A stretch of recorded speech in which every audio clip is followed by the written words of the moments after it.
Good morning, and welcome to Teddy Talks for Saturday, June 6th, 2020.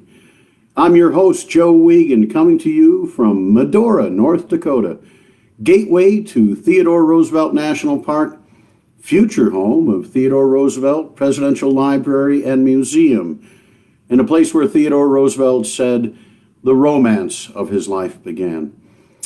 I just had the pleasure this last week of having a week where I wasn't getting up before dawn to get that day's Teddy Talks ready. There's been a lot of work going on here in Medora, and I've enjoyed the first full week of doing a Theodore Roosevelt portrayal called in this year the Teddy Roosevelt Show.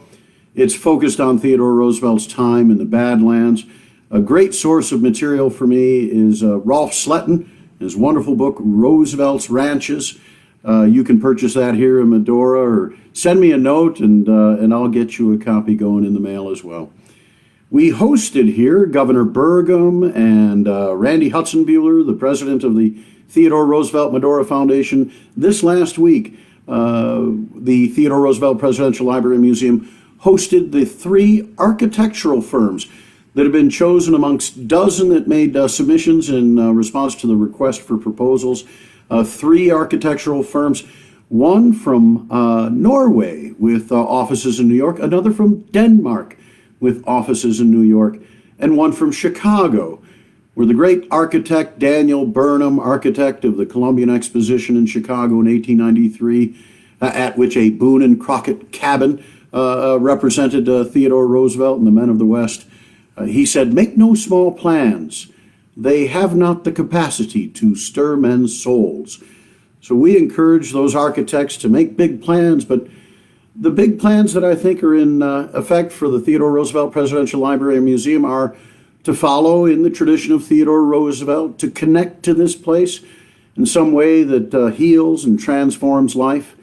Theodore Roosevelt came here first with the enthusiasm of a young hunter set for a bison bowl trophy for his home being built in Oyster Bay, Long Island. And before he returned, he wrote his wife, Alice Hathaway Lee, expecting their first child, that she was now the wife of a cattle rancher, much to her surprise, I'm sure. And Theodore Roosevelt would come back. Certainly he would have had an intention to have some experiences here, hunting and ranching on the roundup, probably bringing some of his Eastern friends to sample the cowboy life. But when he returned in 1884, it was as a very impacted man, if not a changed man, but impacted by the death of his wife and mother on the same day, 2 different diseases, both unexpected. It was written of the twin funeral 2 days after their death that Theodore knows neither what he does nor says. He came here, and in the company of his ranchmen at the Elkhorn, William Sewell and Wilmot Dow, Bill Sewell recorded that Theodore Roosevelt was rather direct about saying that things in the past should be kept in the past, and that he did not wish to care to talk about his deceased wife, nor about his prospects for future romance or marriage. None of that was anything that Theodore Roosevelt wanted to discuss. He would, late in life, write with regards to a young lady who was mourning the death of her betrothed. His counsel through correspondence to a friend of this young lady in mourning was to tell her to put sad things away, to put them away and not to take them out and to consider them. A very 19th century Victorian attitude. Today we're celebrating in Medora the return of people, the completion of wonderful construction at the Point-to-Point Park on the Little Bully putt-putt golf course. Not yet completed, but so much getting done as it takes form. The arrival of our Burning Hills singers, and soon the Coal Diggers Band, but the choreographers and producers, all the people involved in lighting and producing the wonderful Medora musical, where we do indeed salute the heritage of the West. We salute the life and legacy of Theodore Roosevelt. We salute our veterans and our flag, and we give thanks for our Creator and this wonderful natural creation in which we are. With regards to the architects for the library, you can go to the website trlibrary.com. There you can find out all about the process to date and the prospects for the future. The site that has been chosen by the library still has ways to go to be completely put together and authorized by the various agencies involved. But it is out in the Badlands, and the idea of the museum, I think, is as well to get people right from the museum, right from an inspirational story of the conservation of our wild places and of our natural resources, and get them out onto the Mattahey Trail and down to the Little Missouri River. The Mattahey Trail today will, in part, we probably come close and proximate to the Mattahey, but our hosts, certainly the Ibarra family and the Save the Mattahey Trail people, they're hosting here in town today the Bull Moose 5K Mud Run. That's 3.1 miles, 5 kilometers. It will be my pleasure to get muddy, if not on the Mattahey, or as Mrs. Walton claimed it the other night at our Jaden Terrace, the Muddy Hay, if you go mountain bike riding along the Mattahey in the mud. Horses are out on the Mattahey. Hikers are out on the Mattahey. We love taking our golden retrievers, Bailey and Bella, on a portion of the Mattahey up above the Bully Pulpit Golf Course. But I'm glad that you're here on Teddy Talks. I've missed you. Some of you have been with Teddy Talks since its inception. April 1st, the anniversary of the capture of the boat thieves by Teddy Roosevelt and Sewell and Dow, April 1st, 1886 on the Little Missouri. All the way through the month of April and May, each of those months had 26 days with the 26th president. We could have kept in that format in the month of June, but we are really now getting underway here in Medora, and I'm grateful that you've allowed me to have the time between Saturday morning broadcasts to share with you this date in history, sometimes this date in TR history, also some readings directly from Theodore Roosevelt, from his speeches, from his writings, because I think today we know and sometimes appreciate and sometimes don't appreciate enough the life and legacy of Theodore Roosevelt, but we sometimes, I think, understand it or appreciate it in brief, unless one is indeed a TED head or a great American history reader or scholar. We know him perhaps in caricature in the capture of the boat thieves, or in the charge up Kettle Hill during the Battle of San Juan Heights in the Spanish-American War, or his midnight rambles as police commissioner in New York City, or even as the president that not only helped lead the digging of the Panama Canal, but went to Panama himself and, in breaking the precedent of history, left the United States during his term of office to sit in his Panama suit in the great Culebra Cut, sitting in that Bucyrus steam shovel, an iconic American image, one that I hope still inspires the desire to innovate and explore and do the things that we are challenged to do. One of the challenges that I've faced in reprising Theodore Roosevelt and doing Q&A with a modern audience is to take those questions about what would Teddy do, what would Teddy say today, given the situations, the particular policies, or just the broader spectrum of human progress, or as Theodore Roosevelt himself wrote, not all change is progress, some change is digression. The issue of race relations is certainly upon us as a country, and I shan't delve beyond my own limited ability to see through the glass darkly to try to do what I can as a good citizen, to do my duty, to live up to those words of Theodore Roosevelt of never judging anyone by race, color, creed, religion, class, but instead to do what I might do. I rarely, if ever, try to then extrapolate directly into what Theodore Roosevelt might do or say, but then what he himself wrote or said on these issues in his time, in his own words, I think ought to come to the fore. So today, a few readings, some from this first week of June, which we've summarized rather than doing on this date. We're doing sort of during this week. There are some speeches here that address this issue, and then a couple taken from out of calendar sequence, coming from October in the year, I think, but being very important to hear today. We're also saluting the lives of Kermit Roosevelt and Theodore Roosevelt Jr. The Roosevelt family is a fascinating family, of course, and we know the Roosevelt family in part through this wonderful photograph reproduced in so many places and times. This is outside Sagamore Hill at Oyster Bay. Theodore Roosevelt and his wife Edith, his second wife, seated. The tall girl in the back with the fancy feathered hat. That's, of course, daughter Alice Lee Roosevelt, the daughter of the president's first wife, who died nearly right after childbirth in 1884 at the age of 22. Theodore Roosevelt would mourn and come out here and labor and hunt and ranch and travel back to New York City, where he told his sisters that under no circumstance did he want to see his old childhood sweetheart, Edith Caro. But sisters don't always do what brothers ask them to do. And one day in the parlor, there was Edith. Theodore and Edith began to see each other socially, became secretly engaged to the point where when the engagement news was leaked to the press in New York City, Theodore Roosevelt had to write his sisters Anna and Corinne and apologize for not having informed them. So the other 5 children are from Edith and Theodore, and Ted Jr. is there in the glasses on the front side of Alice, and tucked in between mother and sister Alice, who they in the family sometimes just called sister. There's Kermit, and then the younger children, Ethel, and the little boys in black, young Archie, and the little boy, Quentin.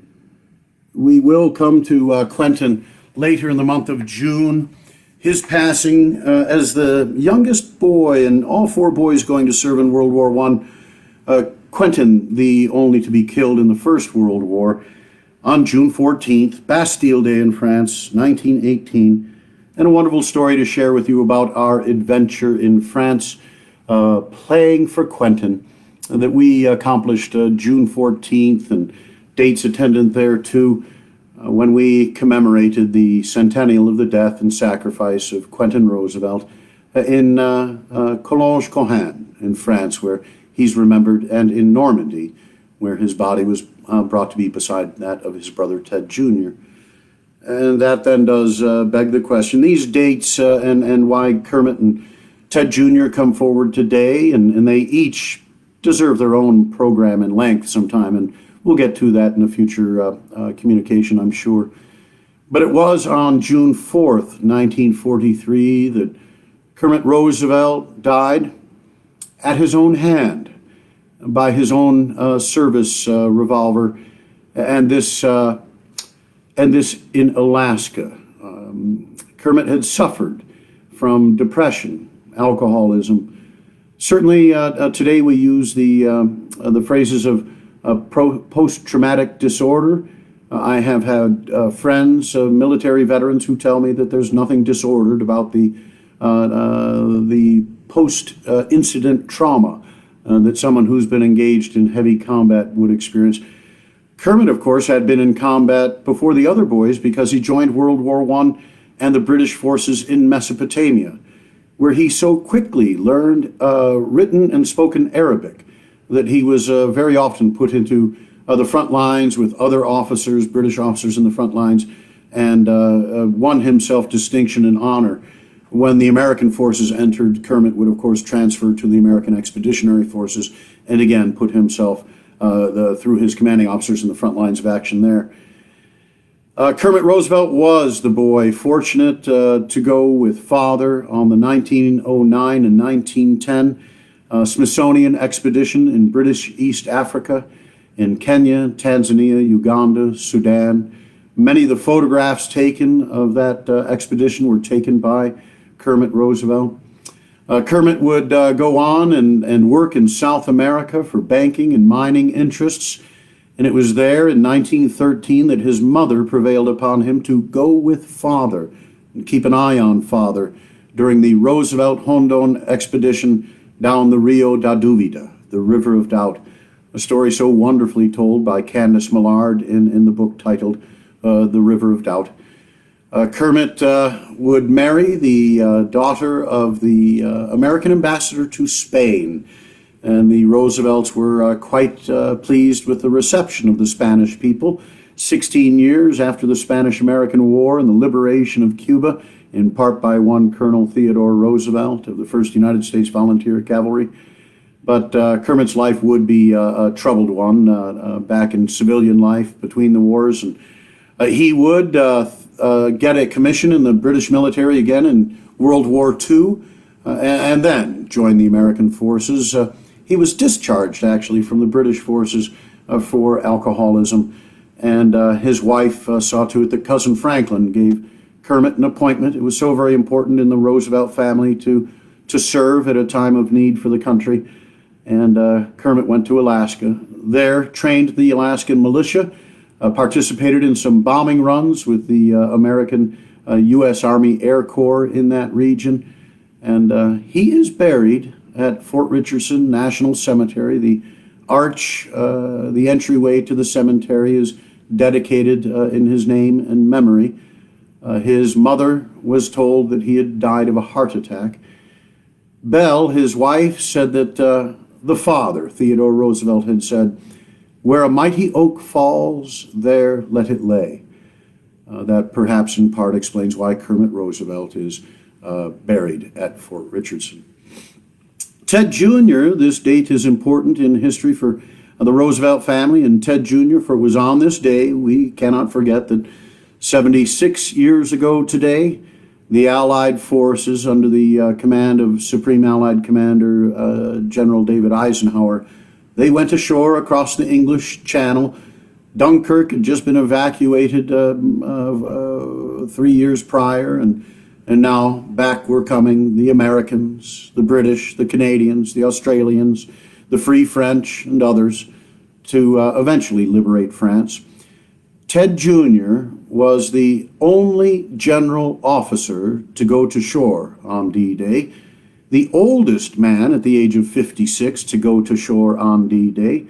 He did so at Utah Beach, very often going back to the beach to lead men over the seawall, back to the beach, lead more men over the seawall. He discovered with his senior officers as they assembled that they'd landed 2,000 meters, a mile or so, away from where they should have landed, and there could be great confusion in the landing if they attempted to now correct the landing point. And Ted Jr., taking a look at the landscape, decided, and the line has been told, "Gentlemen, the war starts here." And then ordering that the continued occupation of Utah Beach and Operation Overlord continue there. It was a very successful, probably the beach landing that took the fewest casualties per capita of the invading forces, 144,000 men coming ashore in the largest amphibious operation in our history. We remember Kermit Roosevelt, give thanks for his service, rededicate ourselves to anything that we might be able to do to assist the veteran, pardon me, the veteran's family, the widow, the orphan, the widower, to deal with the issues that come up and the sadness, the trauma, and the issue of suicide amongst our veterans in active duty is a tragedy, and one that we hope we can help assist here. Each and every day we hope that Medora is a place where the veteran and the veterans' families, the active duty and the active duty family, can come and feel respected, safe, secure, a place to sit and be listened to, or just a place to sit and listen to the silence or the singing of the birds and the rustle of the cottonwood leaves, something that helped Theodore Roosevelt to heal after his loss. So to the Roosevelt boys, Ted Jr. and Kermit, I salute you and your service. And every night at the Medora musical, we salute our veterans and we sing the national anthem, and we give thanks for the sacrifice of all those who have served beneath her flag. This date in history, again, a bit of the history of our country perhaps, history of influences on Theodore Roosevelt, and now also brief for the fact that we're compiling a week's worth of this date in history during a Saturday morning visit. But two interesting incidents with regards to the exploration and settlement of our continent. June 3rd, 1539, Hernando de Soto claims Florida for Spain. June 3rd, 1608, Samuel de Champlain completes his third voyage to New France at Quebec. Lake Champlain, the Champlain Memorial up at, is it Ile de Haute? No, that's Maine. Oh, up on the north end of Lake Champlain, Ile de Morte, if I've got it right now. This is where Theodore Roosevelt was when word came that McKinley had been shot in Buffalo, New York. June 6th, 1755, the birth in Coventry, Connecticut colony of Nathan Hale, American soldier, Yale graduate, school teacher. He served in the Continental Army, but also served as a spy. He was captured in New York City, questioned by British General William Howe. On the morning of September 27th, 1776, Hale was marched along Post Road to the Park of the Artillery, which was next to a public house called the Dove Tavern at modern-day 66th Street and 3rd Avenue, and he was hanged. He was 21 years old. His speech to those in attendance, his words to the British officers and soldiers nearby, vary in their telling, but very often the history is passed down in a short summary of one line: "I only regret that I have but one life to lose for my country." The June 6th, 1756, the birth of John Trumbull, the American soldier and painter known as the Painter of the Revolution. Perhaps the most famous of all that you'll recall is his painting of the Declaration of Independence. If you've got a $2 bill with Jefferson on the front, kept for its uniqueness, flip it over, and there's, of course, a rendering, an engraving depicting Trumbull's Declaration of Independence.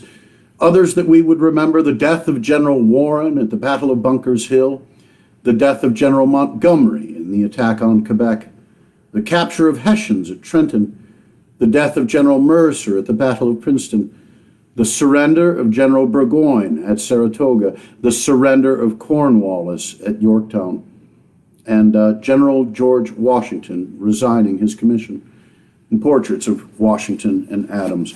How moving are the paintings of Trumbull. Happy State Day to both Kentucky and Tennessee. June 1st, 1792 for Kentucky to become the 15th state. June 1st, 1796, Tennessee admitted it as the 16th state of the United States. This week saw the birth of Brigham Young, founder of the Church of Jesus Christ of Latter-day Saints, the Mormon Church, born June 1st, 1801, and June 3rd, 1808, the birth of Jefferson Davis. And his life was in Mississippi. I'm not sure where he was born. President of the Confederate States of America, previously Secretary of State of the United States. June 3rd, 1844, we should give thanks for the life of public service of Garrett Hobart, American lawyer and politician, senator from New Jersey, namesake of Hobart, Indiana, and 24th Vice President of the United States. The first McKinley administration, the first McKinley vice president, his death, Garrett Hobart's death in 1899, caused a vacancy in the office of the vice presidency. It remained vacant. Had McKinley died with a vacant vice president, the Speaker of the House would have become president. I still believe that was Czar Reed of Portland, Maine. I don't think we'd, I'm thinking it's Thomas Reed of Maine. But it wasn't to be. McKinley lived and was reelected, and on the ticket with him was a young Theodore Roosevelt, governor of New York, and there we have history. June 6, 1844, the founding of the Young Men's Christian Association in London. Theodore Roosevelt was a big fan and supporter of the YMCA. June 5th, 1850, the birth in Cumberland County, Alabama, of Pat Garrett, American sheriff, and the man who shot Billy the Kid in the dark in a home. He ambushed Billy the Kid in a way. Of course, there was great fame that came to Garrett. He was appointed in December of 1901 by President Theodore Roosevelt. He was appointed to become the collector of customs in El Paso. The leading politicians of Texas, its nascent Republican Party, a greatly in the minority, but also the Democrats with whom Theodore Roosevelt had to work, they were livid. Garrett was a New Mexico man, but the region for which the customs office in El Paso, that far western tip of western Texas, also included portions of New Mexico territory. He became part of Roosevelt's 3 White House gunfighters, along with Bat Masterson and Ben Daniels. In 1902, finally, Garrett was confirmed by the Senate, but there was trouble to come. There was a great deal of criticism of Garrett in his role, and even public brawling and arrests of Garrett during that time as collector of customs.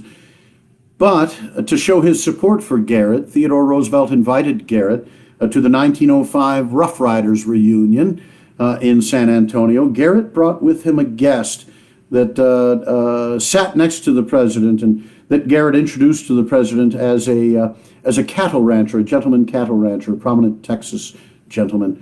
This Tom Powers, photographed with the president, turned out to be a man who ran a place in El Paso, a notorious dive called the Coney Island Saloon. And Roosevelt dismissed Garrett from his office January 2nd, 1906. Garrett would die in poverty under odd circumstances in New Mexico shortly thereafter. June 1st, 1868, the death of James Buchanan, 15th President of the United States. Go into Theodore Roosevelt's writings, and he doesn't have much regard for James Buchanan. June 1st, 1872, the death of James Gordon Bennett Sr., the American publisher, founder of the New York Herald. June 2nd, 1882, the death of Giuseppe Garibaldi, the Italian general and politician responsible for unifying Italy. June 5th, 1899, the death of Antonio Luna, Filipino general, born in 1866, studied in France, a scientist, but assassinated on June 5th, 1899, by the order of Emilio Aguinaldo, under whom he thought to be allies, but when one studies the American-Filipino War, the Philippine insurrection, you'll find that I think Theodore Roosevelt is accurate in his estimation of what would happen in Filipino culture if dominated by hegemony of Filipino dictators replacing the Spanish crown. June 5th, 1900, the death in Baden-Württemberg, Germany, of Stephen Crane, the American poet and novelist in New York City. He wrote Red Badge of Courage and Maggie, a Girl of the Streets, a crime reporter in New York City during Theodore Roosevelt's presidency of the Police Commission. He was also, he went to shore with the Marines at Guantanamo during the 1898 war, and wrote glowingly of the Rough Riders whom he observed and traveled with during the war. June 4th, 1912, Massachusetts becomes the first state of the United States to set a minimum wage. June 1st, by appointment, June 5th at the swearing-in, 1916, Louis Brandeis becomes the first Jew appointed to the United States Supreme Court. June 3rd, 1916, the National Defense Act is signed into law, increasing the size of the United States National Guard by 450,000 men. Theodore Roosevelt, of course, was greatly critical of the lack of preparedness by the Wilson administration, and actually saw a great deal that was flawed with regards to this particular act. The first Pulitzer Prizes were awarded June 4th, 1917. Amongst those recipients in the area of history, Jean-Jules Jusserand, Theodore Roosevelt's friend, the French ambassador to the United States, included amongst those first.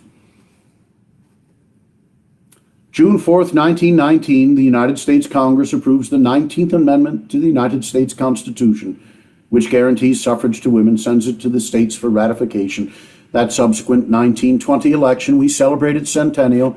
Each and every woman in this country eligible to do so should vote in memory of those suffragettes that struggled for over a half century to achieve that vote. Two deaths in 1941, in the same week. Here in the United States, the death of Lou Gehrig, American baseball player, so much more than that. He, of course, the ALS, Lou Gehrig's disease, arteriolateral sclerosis. How wonderful that the cold water dunking challenge raised so many millions of dollars to help with the research on that disease.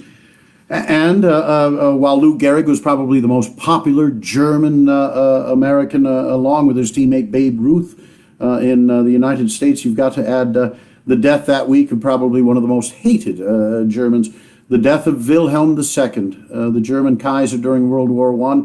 Born in 1859, died in 1941. If I do recall, that was still his abdication still in the Netherlands, assumed his death place to be in the Netherlands.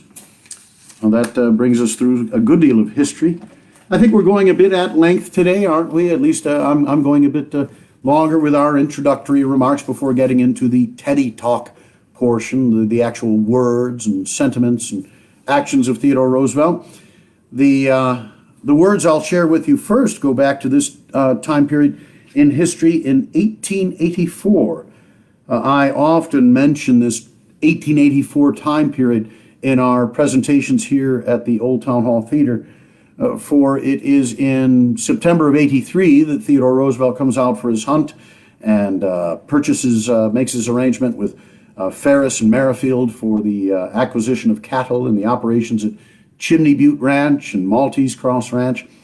When he returns, he does so following the conclusion of the session of the New York General Assembly in the spring and his participation in early June in the Republican National Convention hosted in Chicago.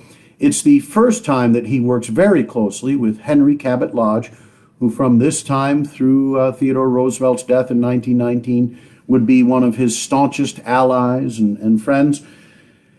And in 1884, the combination of Lodge and Roosevelt and those who were against the nomination of Senator Blaine from the state of Maine as the Republican nominee, one of the early efforts to push back against the railroading of the convention or the orchestrating of the convention by its national committee is an effort successful by Lodge and Roosevelt, the former a delegate from Massachusetts to the convention, and Theodore Roosevelt, a delegate from New York. Henry Cabot Lodge has made a motion to seat Congressman John Lynch of Mississippi as temporary chairman of the convention.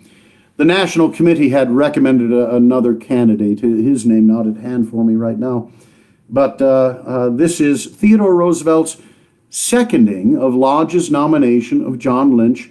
Congressman John Lynch of Mississippi is a former slave, an African-American member of Congress, and Theodore Roosevelt has an appeal to his fellow delegates on that date to decline the recommendation of the National Committee and instead to make their own temporary chairman through this vote being seconded, the motion being seconded by young Theodore Roosevelt. I trust that the motion made by the gentleman from Massachusetts will be adopted, and that we will select as chairman of this convention that representative Republican, Mr. Lynch of Mississippi. Mr. Chairman, it has been said by the distinguished gentleman from Pennsylvania that it is without precedent to reverse the action of the National Committee. Who has not known numerous instances where the action of a state committee has been reversed by the state convention? Not one of us but has known such instances. Now there are, as I understand it, but 2 delegates to this convention who have seats on the National Committee, and I hold it to be derogatory to our honor, to our capacity for self-government, to say that we must accept the nomination of a presiding officer by another body, and that our hands are tied, and we dare not reverse its action. Now, one word more. I trust that the vote will be taken by individual members and not by states. Let each man stand accountable to those whom he represents for his vote. Let no man be able to shelter himself behind the shield of his state. What we say is that one of the cardinal doctrines of the American political government is the accountability of each man to his people, and let each man stand up here and cast his vote, and then go home and abide by what he has done. It is now, Mr. Chairman, less than a quarter of a century since, in this city, the great Republican Party, for the first time, organized for victory and nominated Abraham Lincoln of Illinois, who broke the fetters of the slave and rent them asunder forever. It is a fitting thing for us to choose to preside over this convention, one of that race whose right to sit within these walls is due to the blood and the treasure so lavishly spent by the founders of the Republican Party. And it is but a further vindication of the principles for which the Republican Party so long struggled. I trust that the Honorable Mr. Lynch will be elected temporary chairman of this convention. I'd like to have at hand the count of the votes on that particular day. Perhaps for another day, I'll reiterate the address at the Naval War College in Newport, Rhode Island, of young Assistant Secretary of the Navy Theodore Roosevelt, June 2nd, 1897. For those associated with that have studied, perhaps intrigued by Theodore Roosevelt's relationship to the United States Navy, his preeminence in building up a modern Navy and helping to found and lead the Navy League of the United States. This is an important speech summed up by this, if I may. I've mentioned I don't wish to simply excerpt or edit, but we can revisit the speech, but his introductory phrases are those that I sometimes quote from the stage. A century has passed since Washington wrote, "To be prepared for war is the most effectual means to promote peace." We pay to this maxim the lip loyalty we so often pay to Washington's words, but it has never sunk deep into our hearts.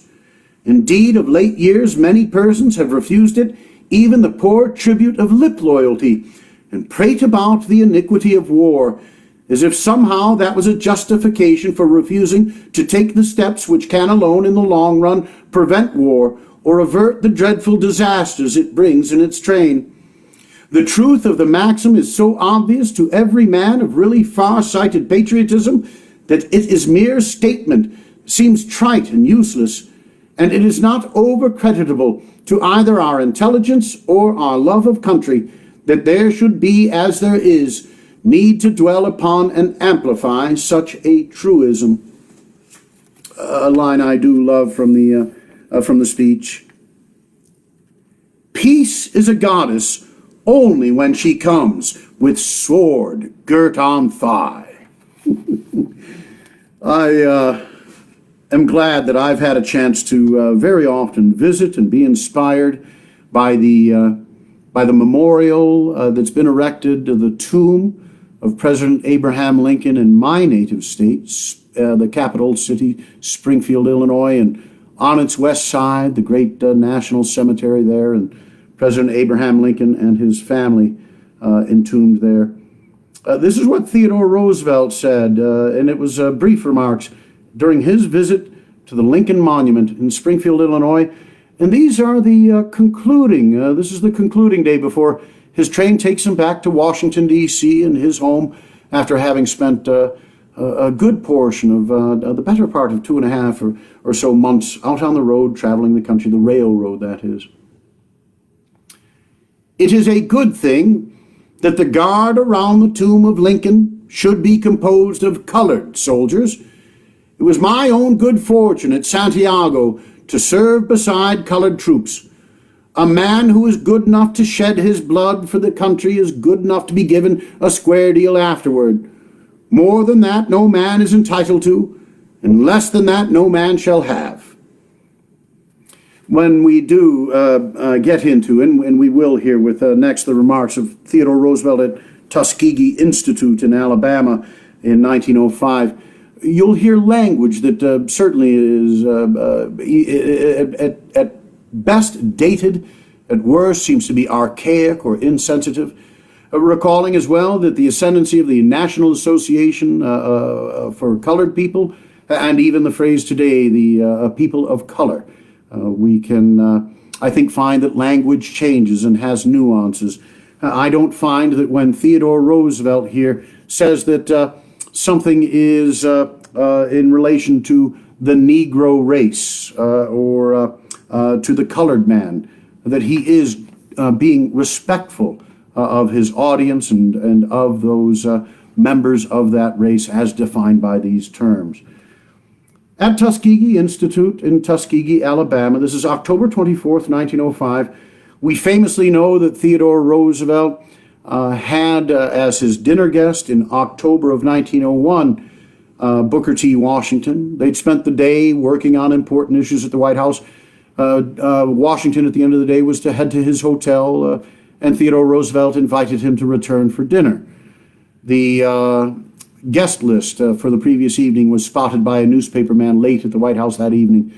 And by the morning, the word had spread by telegraph and newspapers throughout the South. Southern senators, racists, all had horrible things to say about what the president had done. And the president would say that he had done the right thing and was ashamed that he had briefly hesitated to do so in his own mind before issuing the invitation. Critics of Theodore Roosevelt will point out that there wasn't a subsequent meal with Booker T. Washington at the White House, but many visits. Probably the most important Southern counselor that Theodore Roosevelt had was in the person of Booker T. Washington.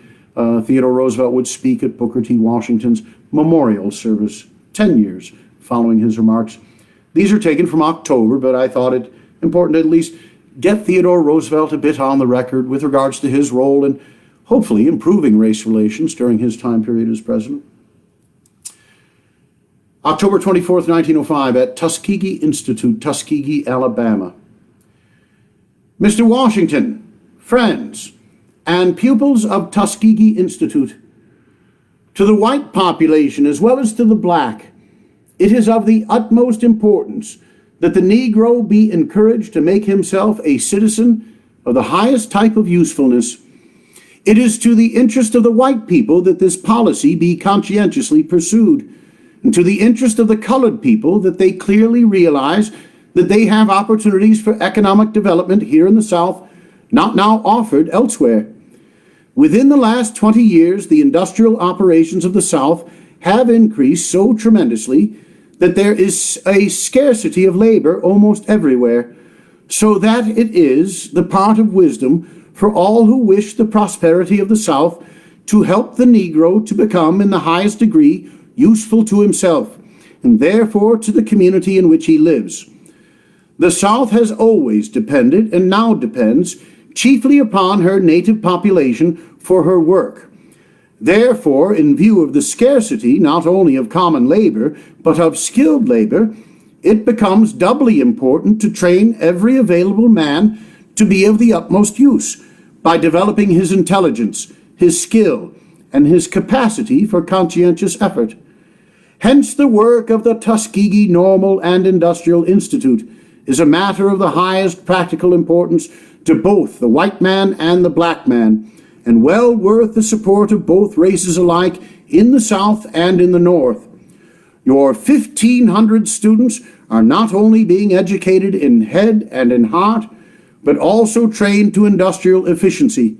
For from the beginning, Tuskegee has placed a special emphasis upon the training of men and women in agriculture, mechanics, and household duties. Training in these three fundamental directions does not embrace all that the Negro or any other race needs, but it does cover in a very large degree the field in which the Negro can, at present, do most for himself and be most helpful to his white neighbors. Every black man who leaves this institute better able to do mechanical or industrial work adds by so much to the wealth of the whole community and benefits all people in the community. The professional and mercantile avenues to success are overcrowded. For the present, the best chance of success awaits the intelligent worker at some mechanical trade or on a farm, for this man will almost certainly achieve industrial independence. I am pleased, but not in the least surprised, to learn that many among the men and women trained at Tuskegee find immediate employment as leaders and workers among their own people, and that their services are eagerly sought by white people for various kinds of industrial work, the demand being much greater than the supply. Viewed from any angle, Ignorance is the costliest crop that can be raised in any part of this union. Every dollar put into the education of either white man or black man, in head, in hand, and in heart, yields rich dividends to the entire community. Merely from the economic standpoint, it is of the utmost consequence to all our citizens that institutions such as this at Tuskegee should be a success. But there are other and even higher reasons that entitle it to our support. In the interest of humanity, of justice, of self-protection, every white man in America, no matter where he lives, should try to help the Negro to help himself. It is in the interest and for the protection of the white man to see that the Negro is educated. It is not only the duty of the white man, but it is to his interest to see that the Negro is protected in property, in life, and in all his legal rights. Every time a law is broken, every individual in the community has the moral tone of his life lowered. Lawlessness in the United States is not confined to any one section. Lynching is not confined to any one section. And there is perhaps no body of American citizens who have deserved so well of the entire American people as the public men, the publicists, the clergymen, the countless thousands of high-minded private citizens who have done such heroic work in the South in arousing public opinion against lawlessness in all its forms, and especially against lynching. I very earnestly hope that their example will count in the North as well as in the South, for there are just as great evils to be warred against in one region of our country as in another, though they are not in all places the same evils. And when any body of men in any community stands bravely for what is right, these men not merely serve a useful purpose in doing the particular task to which they set themselves, but give a little lift to the cause of good citizenship throughout the Union. I heartily appreciate what you have done at Tuskegee, and I am sure you will not grudge my saying that it could not possibly have been done save for the loyal support you have received from the white people round about. For during the 25 years of effort to educate the black man here in the midst of a white community of intelligence and culture, there has never been an outbreak between the races or any kind of difficulty. All honor is due to the white men of Alabama, to the white men of Tuskegee for what they have done. And right here, let me say that if any community, a misunderstanding between the races arises over any matter, infinitely the best way out is to have a prompt, frank, and full conference and consultation between representatives of the wise, decent, cool-headed men among the whites and the wise, decent, cool-headed colored men. Such a conference will always tend to bring about a better understanding and will be a great help all around. Hitherto I have spoken chiefly of the obligations existing on the part of the white man. Now let you remember, on the other hand, that no help can permanently avail you save as you yourselves develop capacity for self-help. You young colored men and women, educated at Tuskegee, must by precept and example lead your fellows towards sober, industrious, law-abiding lives. You are in honor bound to join hands in favor of law and order and to war against all crime, and especially against all crime by men of your own race. For the heaviest wrong done by the criminal is the wrong to his own race. You must teach the people of your race that they must scrupulously observe any contract into which they in good faith enter, no matter whether it is hard to keep or not. If you save money, secure homes, become taxpayers, and lead clean, decent, modest lives, you will win the respect of your neighbors of both races. Let each man strive to excel his fellows only by rendering substantial service to the community in which he lives. The colored people have many difficulties to pass through, but these difficulties will be surmounted if only the policy of reason and common sense is pursued. You have made real progress. According to the census, the colored people of this country own and pay taxes upon something like $300 million worth of property. and have blotted out over 50% of their illiteracy. What you have done in the past is an indication of what you will be able to accomplish in the future under wise leadership. Moral and industrial education is what is most needed in order that this progress may continue. The race cannot expect to get everything at once. It must learn to wait and bide its time, to prove itself worthy by showing its possession of perseverance, of thrift, of self-control. The destiny of the race is chiefly in its own hands and must be worked out patiently and persistently along these lines. Remember also that the white man who can be of most use to the colored man is that colored man's neighbor. It is the Southern people themselves who must and can solve the difficulties that exist in the South. Of course, what help the people of the rest of the Union can give them must and will be gladly and cheerfully given. The hope of advancement for the colored man in the South lies in his steady, common-sense effort to improve his moral and material condition and to work in harmony with the white man in upbuilding the Commonwealth. The future of the South now depends upon the people of both races living up to that spirit and letter the laws of their several states and working out the destinies of both races, not as races, but as law-abiding American citizens. That same trip around the country, a tour of the South, and perhaps Theodore Roosevelt's first extensive tour of the South in 1905, his first visit to his mother's ancestral home, Bullock Hall in Roswell, Georgia, and, of course, built by slaves, Bullock Hall. The slave court is wonderfully renewed by the people of Roswell. It's a municipal museum there. The interpretive story of the slaves of the Bullock family kept alive at Bullock Hall in Roswell, Georgia.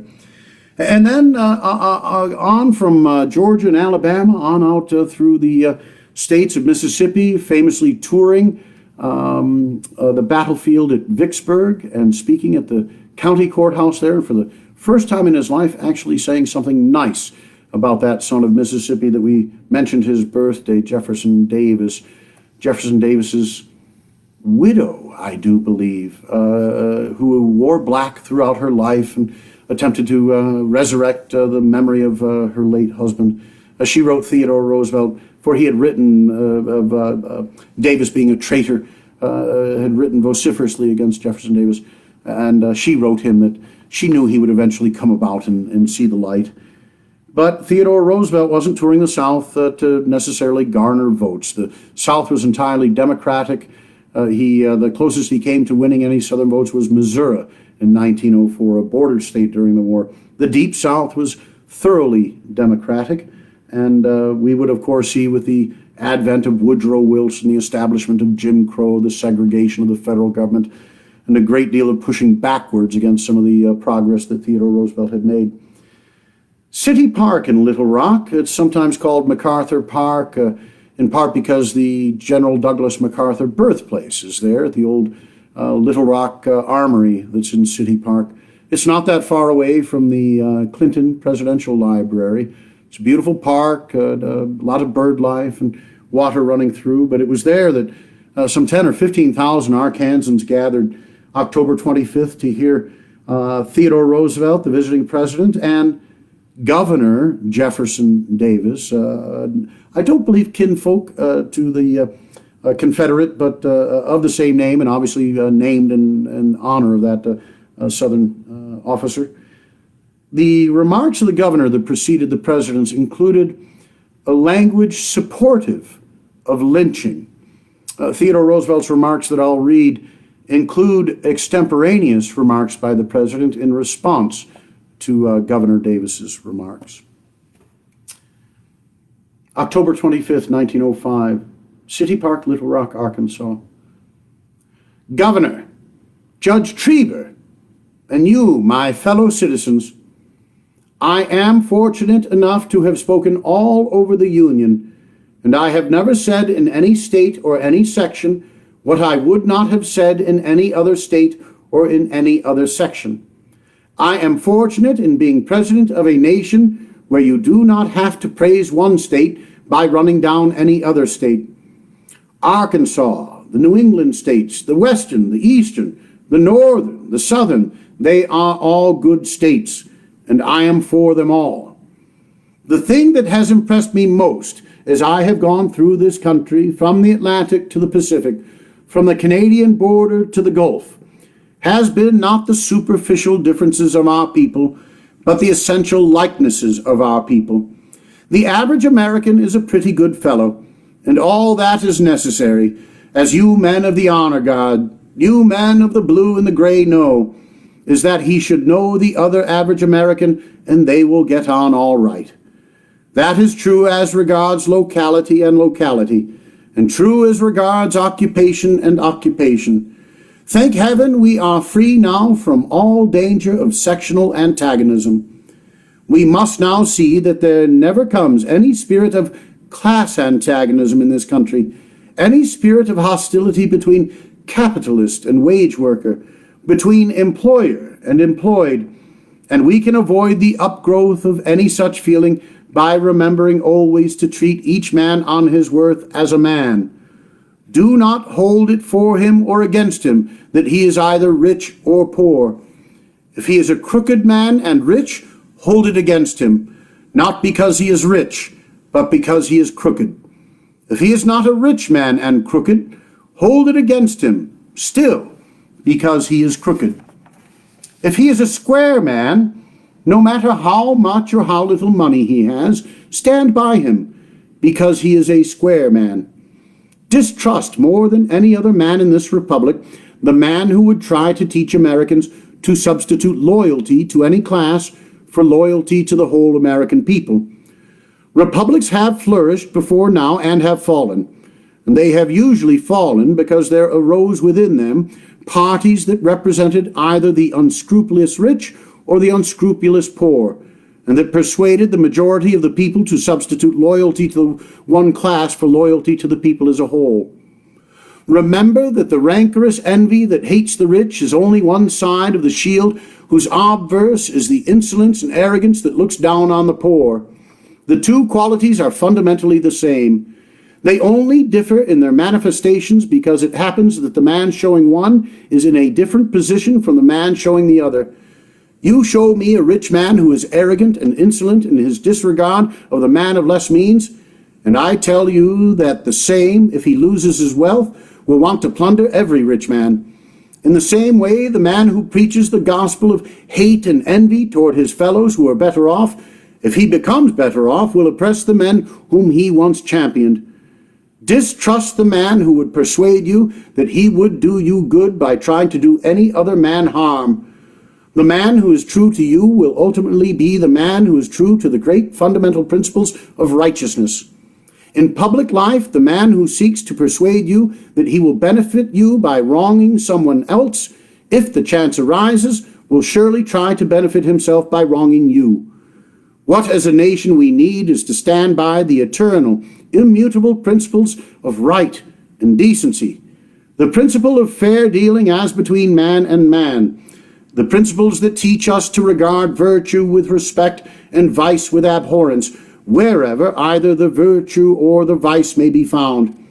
If we substitute for the line that divides the decent man from the man who is not decent, the line dividing the rich man from the poor man, or the line making any other artificial division, we will have done irreparable wrong to the nation itself. Governor, you spoke of a hideous crime that is often hideously avenged.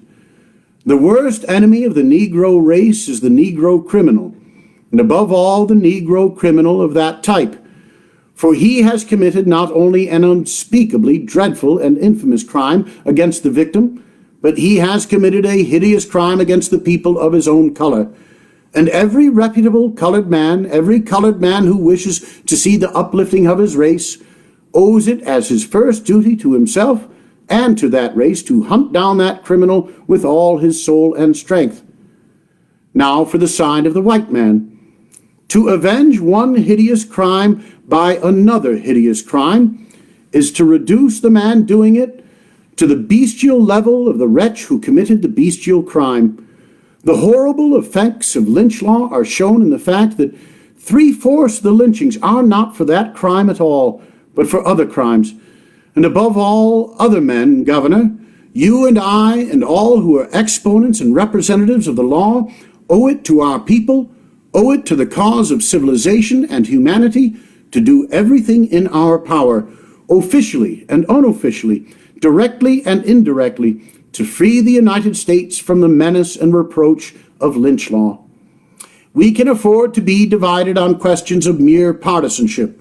They do not make any real difference compared to other questions.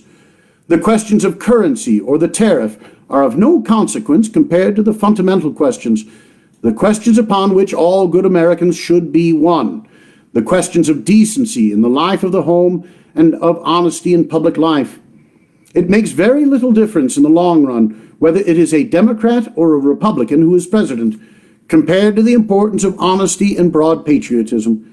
It makes all the difference in the world that we shall have all our public officials honest, clean men, earnest to serve their countrymen wherever they may live. The candidate is the candidate of a party, but if the president is worth his salt, he is the president of the whole people. Remember, the stream does not rise any higher than its source. You cannot have good public life unless you have as a basis good private life. The country is going to be all right if the average man is decent and clean in his home life, if he is a good husband, a good father, a good son, if he does his duty by his neighbor, if he is the kind of a man you are glad to have as a neighbor and glad to do business with. If that man is the average American, America is going to continue to be all right. And if the average goes below that, you cannot make the country right. I have great respect for a good man. There is only one person I respect more, and that is a good woman. And if there is any man here who does not agree with me, I do not think much of him. The foundation of our happiness and well-being lies in the preservation of the typical American home, the kind of home in which you veterans of the Civil War were raised, so that when you went to battle, on whichever side you fought, you had the memory of what your fathers and mothers had taught you to rest upon and to live up to. We of the younger generation, my comrades of the National Guard here, and all of our time inherited from these older men of the heroic days, these men of the great Civil War, this splendid country of ours. We inherited our position in the world. Let us see to it that we leave to our children unimpaired and improved the heritage which we received from our fathers. Shame to us if we treat the great deeds of the men of the past as excuses for laziness or idleness or shirking of duty on our part. Let us treat these great deeds as an incentive, as a spur. Let us feel that we should hang our heads if we do not prove ourselves worthy representatives of the men who are before us, you men of the South here, whose heroism and valor for 4 years of war have been well nigh surpassed by the heroism and valor you have displayed in the 40 years of peace following it. Let us go on with the work of the material upbuilding of this country, and at the same time remember that, vital though it is to have a good foundation of material well-being, yet it is only the foundation, and upon it must be built the superstructure of the moral and spiritual higher life of the nation. We all honor you, men of the Civil War here, you men of the blue and men of the gray. We honor you because when the call to arms came, you treated material considerations as dross to be cast aside, not to be for one moment weighed in the balance, compared to the proud privilege of laying down everything, life itself, on the altar of your duty as light was given you to see your duty. Let us have that same spirit deep in our heart. I have revisited a bit of the technological challenge that we've had. I hope that we are still coming through on this particular broadcast. I've got one more speech, if I may, and again, this from our time period, June 1st, 1906, and this at the commencement address at Howard University in Washington, D.C. This is an HBC today, a historically black college, and Theodore Roosevelt spoke there, commencement June 1st, 1906. I'll conclude our visit today with these remarks. I appreciate you being along. We'll be back next Saturday, June 13th, just shy of commemorating the anniversary of Quentin Roosevelt's sacrifice in France, and just shy of our June 14th all-horse Flag Day parade here in Medora. I hope you'll be able to join us sometime this summer. June 1st, 1906, Howard University. The remarks of Theodore Roosevelt. And if you would, allow me. Mr. President, ladies and gentlemen, and you in particular, members of the graduating class, what I have to say will be largely to supplement what Congressman Burton has said, and to emphasize one or two points that he made. In speaking to any body of graduates, I always feel like laying particular stress upon 2 points. The first point is the necessity that the graduate shall have high ideals, and the next point is that those ideals shall be practical, so that it is possible to come measurably near living up to them. I always distrust a sermon in which there is insistence upon a line of conduct which cannot possibly be achieved, because I feel that those who most enjoy such a sermon on Sunday are apt to be those who live farthest away from it on weekdays. We must insist upon high ideals. If there is not such a high standard set before us, then indeed will our fall be miserable. We are never going to come quite up to the standard, and it is necessary that the standard should be raised aloft. My plea is that it should not be raised so far aloft as to make us feel that the minute that we come to apply ourselves practically, that there is not any use of striving after it at all. I want to see in the breast of each man and each woman here on the stage, of each man and each woman here in the audience, the firm purpose to strive after what is high and honorable, and at the same time a practical realization of the difficulties to be encountered, which will make you have before you something to which you hope you can measurably attain. I want each man here who is graduating, each girl here who is graduating, to feel that in the first place he or she must be able to keep himself or herself. You men here who are going into the law, into medicine, you who are going to teach, your first duty is to achieve so much of material success as will enable each of you to keep himself and to be a help and not a burden to those closest dependent upon him. Probably there are several of your number to whose families your college years have meant considerable self-denial, so that the son could get the advantages of education. The man to whom so much of practical family affection has been given owes it not only to himself, but to those who must be far dearer than himself, to achieve the material success that will justify their self-sacrifice as well as his effort. I would not for one moment say to any man that he must not regard material success. On the contrary, he must regard it. The material well-being must be the foundation stone in his career. He must pull his own weight first before he can be of any use to anyone else. If you are not able to help yourself, to keep yourself in food, clothing, shelter, to keep those dependent upon you in food, clothing, shelter, you cannot possibly help anyone else.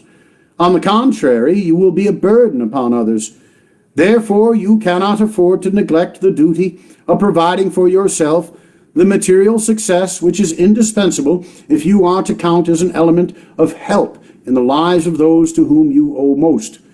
I do not wish to see any college graduate leave an institution like this with his eyes so firmly fixed upon the stars that he forgets that he has got to walk on the ground.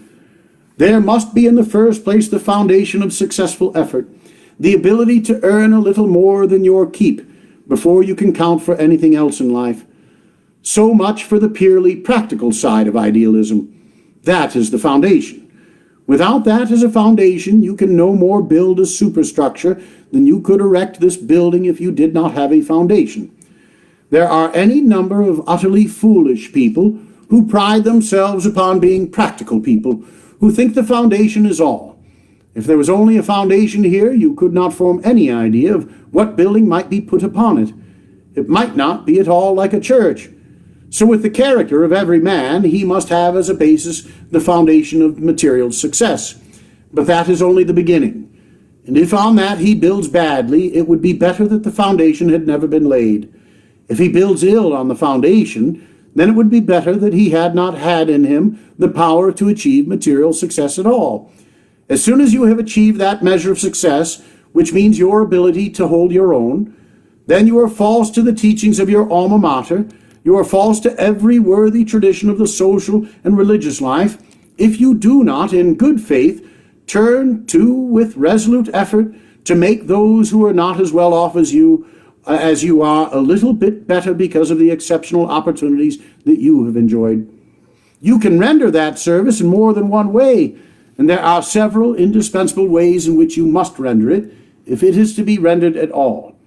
And mind you, when one speaks the deepest truths, they are bound to be so homely that they are almost seem trite in the repetition.